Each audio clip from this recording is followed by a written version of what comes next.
CM Revanth Reddy తనకు phone చేసి కాంగ్రెస్ ప్రభుత్వం సింగరేణి కార్మికుల వైపే ఉంటుందనే విషయాన్ని కార్మికులకు చెప్పమన్నారని చెన్నూరు ఎమ్మెల్యే వివేక్ వెంకటస్వామి తెలిపారు. సింగరేణిని ప్రైవేట్ పరం చేయమని రాహుల్ గాంధీ చెప్పిన విషయాన్ని సింగరేణి సంస్థ మనుగడ కోసం కేంద్ర మాజీ మంత్రి కాకా వెంకటస్వామి చేసిన కృషిని చెన్నూరు ఎమ్మెల్యే వివేక్ గుర్తు చేశారు.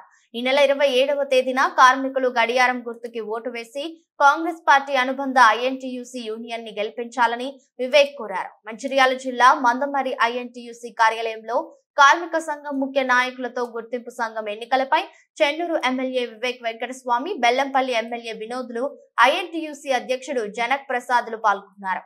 సింగరేణి సంస్థ బిఐఎఫ్ఆర్ లో ఉన్నప్పుడు మా నాన్న కాక వెంకటస్వామి ప్రధాని పివి నరసింహారావుతో మాట్లాడి నష్టాల జాబితా నుంచి తొలగించి 1,25,000 మంది కార్మికుల జీవితాలు కాపాడారని చెన్నూరు ఎమ్మెల్యే వివేక్ వెంకటస్వామి గుర్తు చేశారు. కార్మికులకు, ఉద్యోగులకు పెన్షన్ ని కాక వెంకటస్వామి కల్పించారని, కోట్ల మందికి మన దేశం పెన్షన్ ఎలా ఇస్తున్నారని ఇతర దేశాలు స్టడీ చేస్తున్నాయని వివేక్ తెలిపారు.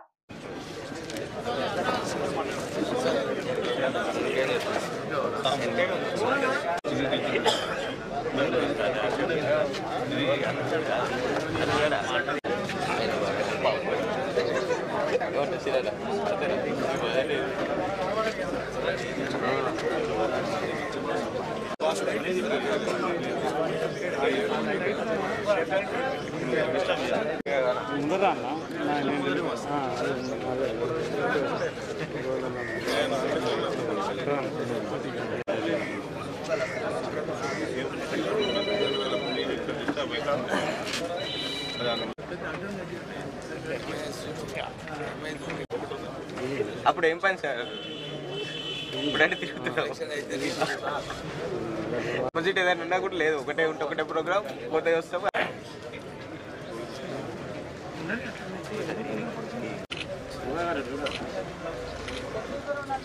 రమణారావు ఎక్కడి వరకు వచ్చిండు సార్? కాకా వెంకటస్వామి గారు ఆ రోజు ప్రధానమంత్రితో మాట్లాడి మన్మోహన్ సింగ్ గారు ఈ కంపెనీలో పెట్టుబడి పెట్టడానికి ఇష్టం లేకున్నా వెంకటస్వామి గారికి ఇవాళ సింగరేణి ఉంది. జోహార్ కాకా వెంకటస్వామి. సార్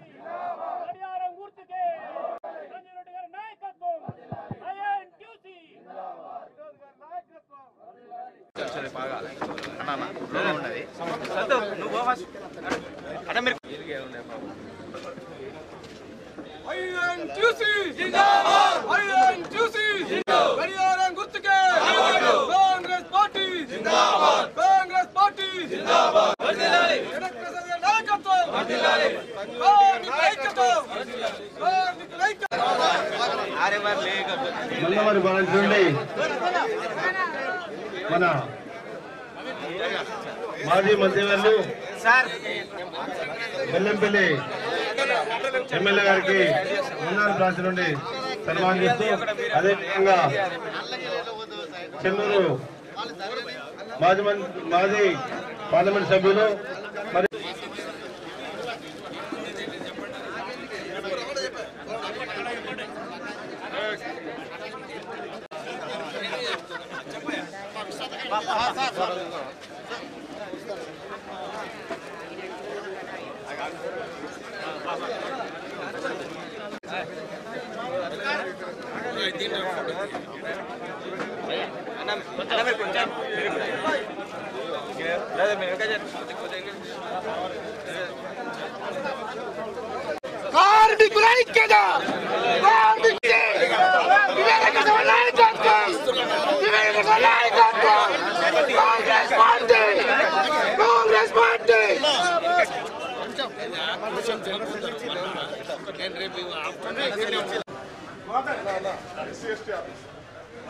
తీసుకురావడంలో కీలక పాత్ర ఎమ్మెల్యే గారు పోషిస్తారని మేము భావిస్తూ మేము ఈ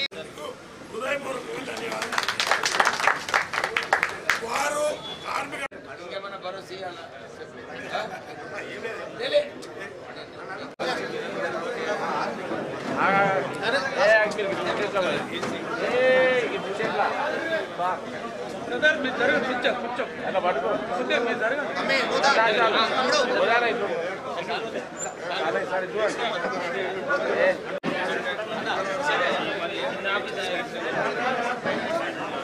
ఇంకో షాలేదా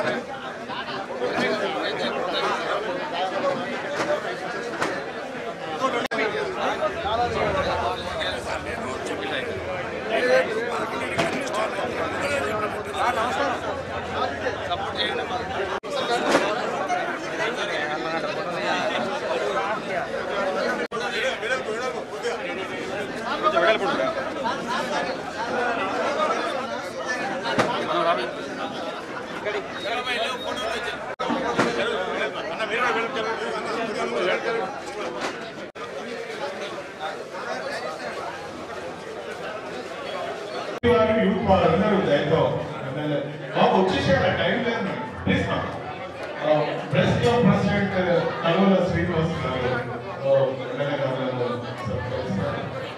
రండి యూత్ వాళ్ళందరూ రండి యూత్ సెక్రటరీ దయతో అందరూ కూడా కూర్చోవలసిందిగా నేను మనవి చేస్తున్నాను.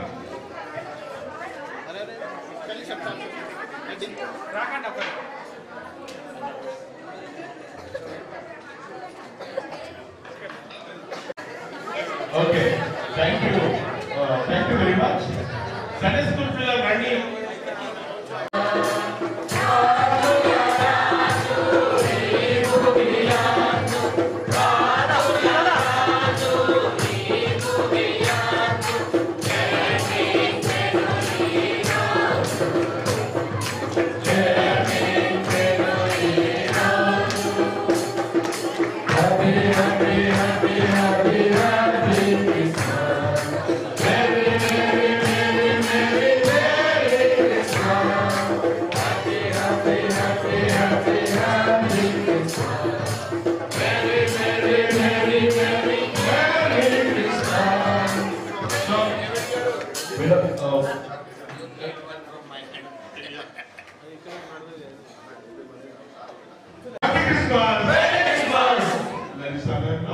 ఒక 2-3 గిఫ్ట్స్ అందజేయాల్సిందిగా చేస్తున్నా.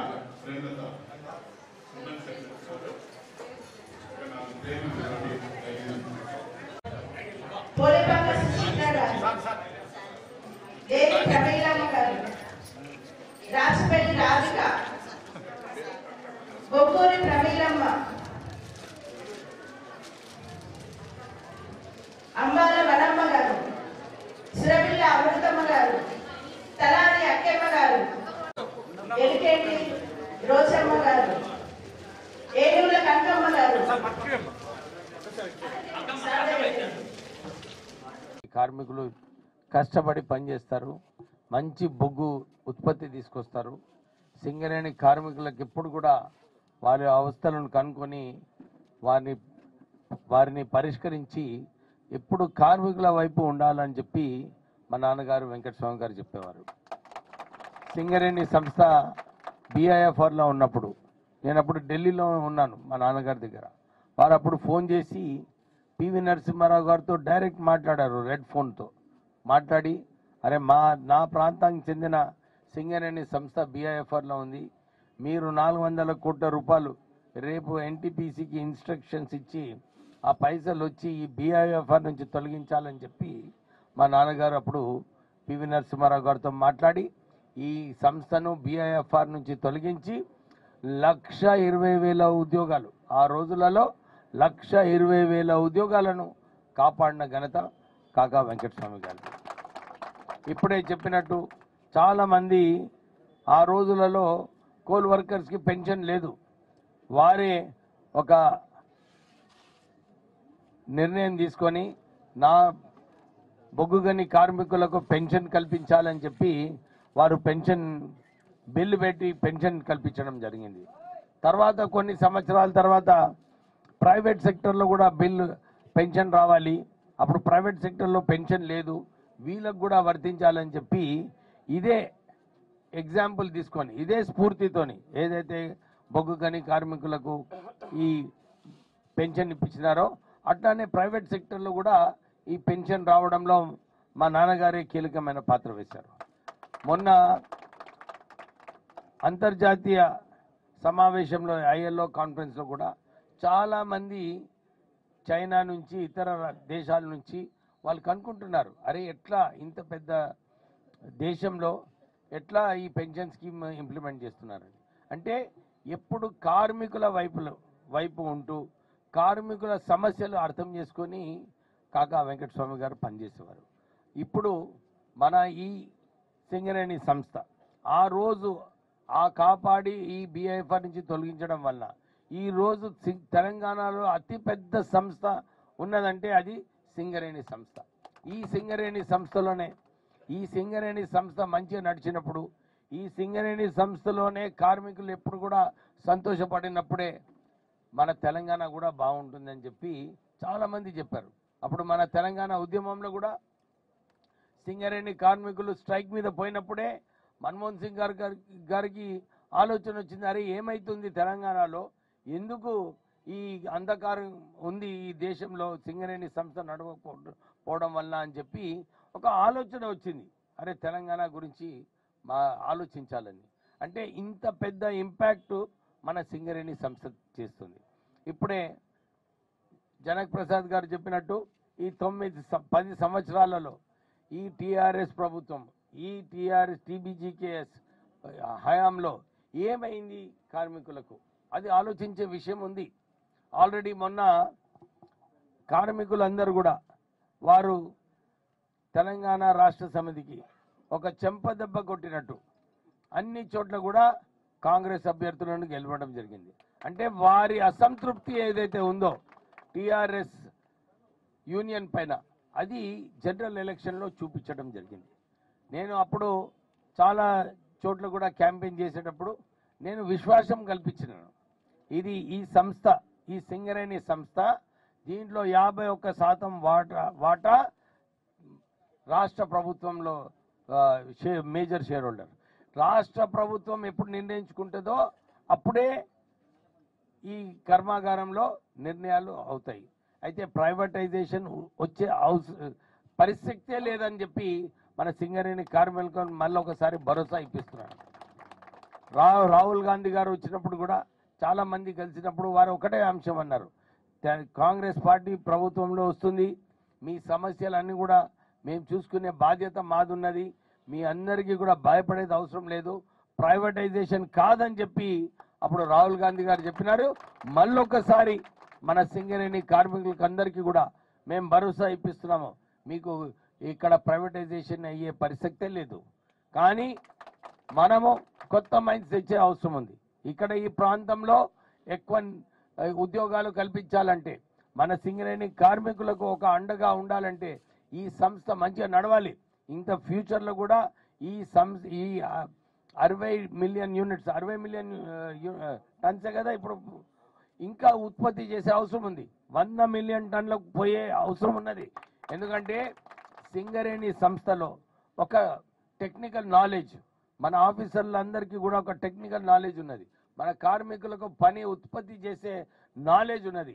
ఈ నాలెడ్జ్ వాడుకోవాలంటే ఇంకెక్కువ గనులు తీసుకొచ్చి మన ప్రాంతంలోనే కొత్త గనుల కోసము మనము టెండర్ ఏదైతే ఉందో అవసరం ఉన్నదో లేకుంటే దాన్ని ఎగ్జంప్షన్ తీసుకోవడానికన్నా చేసి సింగరేణి సంస్థలో కొత్త గనులు తెచ్చే అవసరం ఉన్నది. కాంగ్రెస్ ప్రభుత్వం మేమందరం ఈ ప్రాంత ప్రజలందరికీ కూడా భరోసా కల్పిస్తున్నాము. కాంగ్రెస్ పార్టీ కొత్త గనులు తీసుకురావడంలో ఎక్కువ ఉద్యోగాలు కల్పించడంలో ఇంకా సింగరేణి పైసలు ఏదైతే ఉన్నాయో ఈ పైసలు 27,000 కోట్ల రూపాయలు ఏదైతే రాష్ట్ర ప్రభుత్వము అప్పు ఇవ్వాలనో మన సింగరేణి సంస్థకు తొందరగా ఇచ్చే అవసరం ఉన్నది.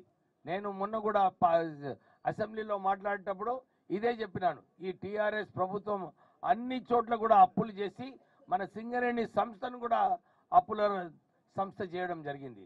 అందరు కూడా ఆశ్చర్యపడిపోయినారు, బయటనేమో సింగరేణి సంస్థ చాలా ప్రాఫిటబుల్ ఉన్నాయి, చాలా పైసలు ఉన్నాయని, కానీ కేవలము ఆనాటి ప్రభుత్వం నిర్లక్ష్యం వలన ఈ సింగరేణి సంస్థలో పైసలు రాక ఒక కొత్త గనులు రాలేదు. నిజంగానే ఆశ్చర్యపడే విషయం ఏంటంటే ఇక్కడ ఒక కొత్త క్వార్టర్ కూడా కట్టలే. ఈ 30 సంవత్సరాల క్రితం ఏదైతే క్వార్టర్స్ ఉన్నాయో మన కార్మికులు అదే క్వార్టర్లు ఉన్నారు. నేను మీ అందరికీ కూడా మాటిస్తున్న సింగరేణి సోదరులతోని అనుబంధ సంబంధం ఇప్పుడు కాదు, దాదాపు 1989 నుంచి ఉన్నది. నేను మా తమ్ముడు గోదావరిఖండ్లో తిరిగినప్పుడు అప్పుడు మాకు రాజకీయ నాలెడ్జ్ ఏం లేకుండే. మా నాయన పుణ్యాన పోయి ప్రతి ఒక్క మైండ్లో పోయి చూసిన తర్వాత అప్పుడు నాలెడ్జ్ చాలా తక్కువ ఉండే. మా నాన్నగారి దయ, సోనియామ్మ తల్లి దయ, రాజశేఖర రెడ్డి గారి దయతోని ఫస్ట్ టైం నాకు ఇక్కడ చెన్నూరు నుంచి గెలిపించిన ఒక డెస్టినీ కింద అనుకుంటున్నా. ఎందుకంటే ఆ టైం కూడా 36,126 ఓట్లు ఇచ్చిన గెలిపించారు. ఆ లెక్క ప్రకారంగా ఇప్పుడు చూస్తే 36,868 ఓట్లతో మన బెల్లంపల్లి సోదరులందరూ ఇప్పించినందుకు మనస్ఫూర్తిగా ధన్యవాదాలు చెప్తున్నా. ఇది ఎందుకంటే కార్మిక సోదరులకు ఉన్న ఆశ, ఎల్లప్పుడూ మా నాయన ఇచ్చిన ఈ విశ్వాసాన్ని ప్రజలందరికీ ఒక నమ్మకం తీసుకురానికే నన్ను మా తమ్ముడిని బెల్లంపల్లి చెన్నూరుకు మా పెద్దమ్మ సోనియమ్మ తల్లి, మల్లికార్జున ఖర్గే అంకుల్, రేవంత్ రెడ్డి గారు అందరూ వాళ్ళకు ఆశ పెట్టుకొని ఒక కాన్ఫిడెన్స్ ఉంటే వాళ్ళకు వినోద్ వివేక్లకు బెల్లంపల్లి చెన్నూరు ఇస్తే వాళ్ళు ఎట్లయినా గెలిచి వస్తారని. అది మా నాయన పుణ్యాన ఆయన చేసిన సేవల గురించి మేము గుర్తు చేసుకొని మొన్న ఇచ్చిన ఈ మెజారిటీతోని మళ్ళొక్కసారి నేను కార్మిక సోదరులకు మనస్ఫూర్తిగా లోపలికెళ్ళి నేను థ్యాంక్స్ చెప్తున్నా. అదే కాపాడుకుంటా మన బెల్లంపల్లిని చెన్నూరుని ఎట్లా కాపాడుకోవాలో నాకు మా తమ్మునికి ఇచ్చిన బాధ్యత. మేము ఎల్లప్పుడూ వీళ్ళకున్న సేవలు చేసే ఒక కార్యక్రమాన్ని పెట్టుకున్నాము. ఎట్లా డెవలప్మెంట్ చేస్తే బాగుంటుందా అని మాకున్న ఆ సోర్సెస్ మా నాయన క్రియేట్ చేసిన ఆ బాధ్యత. ఢిల్లీలో మాట్లాడడానికి ఉన్న అవకాశం ఇక్కడ దాకా ఎవరైనా ప్రీవియస్ ఉన్న ఎమ్మెల్యేస్ ఎవరు దాని ప్రయత్నం కూడా చేయలే. మేము 100% మళ్ళీ ఒకసారి సింగరేణి సోదరులకు విశ్వాసం ఇస్తున్నాం. మేము పనిచేసి మీకు ఎట్లా ఇన్కమ్ ట్యాక్స్ సమస్య గురించి కూడా ముంగడ తీసుకుపోతామని మీ అందరికీ ఒక మాట ఇస్తున్నాము. మీరు మొన్న యాక్షన్ ప్లాన్ ఏముంటుందంటే బేసిక్గా సింగరేణి మేనేజ్మెంట్తోని మాట్లాడి దాన్ని అమలు చేసే కార్యక్రమాన్ని ఐఎన్టీసీ సోదరులకు, మన కార్మిక సోదరులకు అందరికీ నేను రిక్వెస్ట్ చేసేది ఏంటంటే మీ కోఆపరేషన్ ఉంటేనే ప్రోగ్రెస్ అవుతుంది. అది బెల్లంపల్లె కాదు, యావత్ సింగరేణికి సంబంధించిన ఏ సంస్థ అయినా కానీ టోటల్ తెలంగాణలో మనం దాన్ని కాపాడుకొని, ఎందుకంటే మనకున్న కాంపిటీషన్ వేరే కంట్రీస్లలో ఉన్నది, చైనాలో, ఆస్ట్రేలియాలో ఉన్నది. వాళ్ళు పెద్ద ఎత్తున వాళ్ళ అక్కడ ఉన్న మైనింగ్ యూనిట్స్ చూసుకొని మన దగ్గర ఉన్న వర్క్ ప్రొసీజర్ని కూడా వాళ్ళు అడాప్ట్ చేసే ఒక కార్యక్రమాన్ని పెట్టుకున్నారు. దాంతోపాటు మా తమ్ముడు చెప్పినట్టు మా నాయన చేసిన పెన్షన్ స్కీమ్ గురించి కూడా చైనాలో ప్రత్యేకంగా వాళ్ళ ఉన్న సంస్థలందరూ ఈ ప్రొవిడెంట్ ఫండ్ ఎట్లా ప్రొవైడ్ చేస్తే బాగుంటుందని ఆ రోజు మా నాయన తీసుకున్న ఆ ప్రొవిడెంట్ ఫండ్ స్కీమ్కి అప్పుడు ఫండ్ లేకపోతే ఆయన లేబర్ మినిస్టర్ యూనియన్ అయిండు. పెద్దలు వాజ్పేయి గారితో మాట్లాడిన తర్వాత ఎట్లా ఈ పెన్షన్ ఫండ్ చేస్తే బాగుంటుందా అని అదొక కార్యక్రమాన్ని పెట్టిండే. అయితే అప్పుడు ఏమైంది, ప్రొవిడెంట్ ఫండ్ దాంట్లోనే ఇంకా ఈఎస్ఐ దాంట్లోనే ఒక 2,50,000 కోట్ల రూపాయల డిపాజిట్ ఉండే దేంట్లో ప్రొవిడెంట్ ఫండ్లో, ఇంకా 1,80,000 కోట్ల రూపాయలు ఈఎస్ఐ ఫండ్లో. ఇది నేను ఎప్పుడు మాట్లాడుతున్నా 1992-93 అంటే దాదాపు 30 ఏళ్ల కింద. 30 ఏళ్ల కింద ఈ సమస్య ఉంటే అప్పుడున్న యూనియన్ సెక్రటరీ, ఫైనాన్స్ సెక్రటరీ, ఇంకా కేబినెట్ సెక్రటరీ సుబ్రహ్మణ్యం ఉండే, ఎకనామిక్ అఫైర్స్ కమిటీ చైర్మన్గా మన్మోహన్ సింగ్ గారు ఉండే. ఈ పెన్షన్ ఎట్లా తేవాలి, డబ్బులు ఎట్లా కావాలంటే మా నాయన వినోద్ రాయ్ గారు అనే ఒక సీనియర్ ఆఫీసర్ ఉండే, ఆయన బీసీసీఐకి ప్రెసిడెంట్ కూడా అయిండే. ఆయనతో మాట్లాడి, సెక్రటరీలతో మాట్లాడి దాదాపు 30,000 కోట్ల రూపాయలు ఇంట్రెస్ట్ కింద వచ్చింది.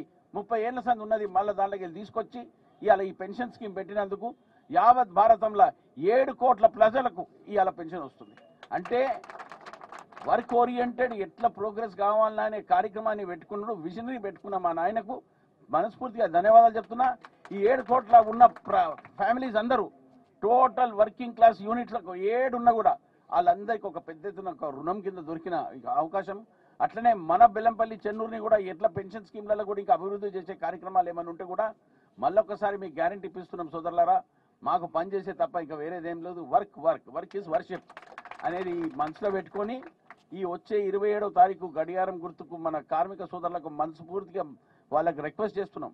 నేను, మా తమ్ముడు, మా నాయన ఇచ్చిన ఆశీర్వాదాన్ని, పెద్దలు సంజీవ్ రెడ్డి గారితో మా నాన్నగారికి ఉన్న దగ్గర సంబంధాలు, మా జనక్ ప్రసాద్ గారితో ఎట్లన్నా కూర్చొని అందరినీ కోఆర్డినేట్ చేసేట్లు అయినంత నంబర్ 1 పర్సన్ వరల్డ్లో ఎవరు లేరు.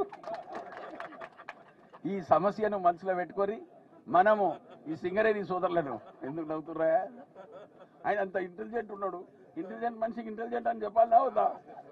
కానీ కంగ్రాచులేషన్స్ జనక్ గారు, wish you all the best. ఈ ఎలక్షన్లో గడియారం గుర్తుకు ఓటిచ్చి మన సింగరేణిని కాపాడుకుందాం, ఐఎన్టీసీని కాపాడుకుందాం. ఐఎన్టీసీ ద్వారా ఏమేం సపోర్ట్ కావాలనో గడ్డం ఖాందాని అనే ఫ్యామిలీ మా నాయన ఇచ్చిన ఆశీర్వాదాన్ని ఎల్లప్పుడూ మీ వెంబడే ఉంటామని, ఎల్లప్పుడూ మీకు సేవ చేస్తామని మళ్ళొకసారి గ్యారంటీగా విశ్వాసం ఇస్తూ మీరు వచ్చే 27వ తారీఖు పొద్దున్న లేచి ఫస్ట్ థింగ్ ఐఎన్టీసీకి గడియారం గుర్తుకు ఓటిచ్చి గెలిపించి మాకు ఒక అవకాశం ఏంటి. దీనికంటే ముందు వేరే యూనియన్లకు ఇచ్చిర్రు, ఏఐటీసీకు టీజీబీ కేసు వాళ్ళకి ఇచ్చినండే అలా అయిపోయింది ఆ టైం. ఇప్పుడు కొత్త యుగం వచ్చింది. పెద్దలు రేవంత్ రెడ్డి గారు తీసుకున్న కష్టాన్ని మనం దాన్ని కన్వర్ట్ చేసి దాన్ని ఒక మంచి ఓటు రూపంగా మీరు ఇప్పిస్తే మనస్ఫూర్తిగా మీ మీద మాకు ఆ నమ్మకం ఉన్నది. మీరు ఇస్తారని ఒక ఆశ ఉన్నది. కాంగ్రెస్ పార్టీని ఐఎన్టీసీని కాపాడతారని వర్కర్స్ సోదరులకు చేతులు జోడించి నమస్కరిస్తూ సెలవు తీసుకుంటాం.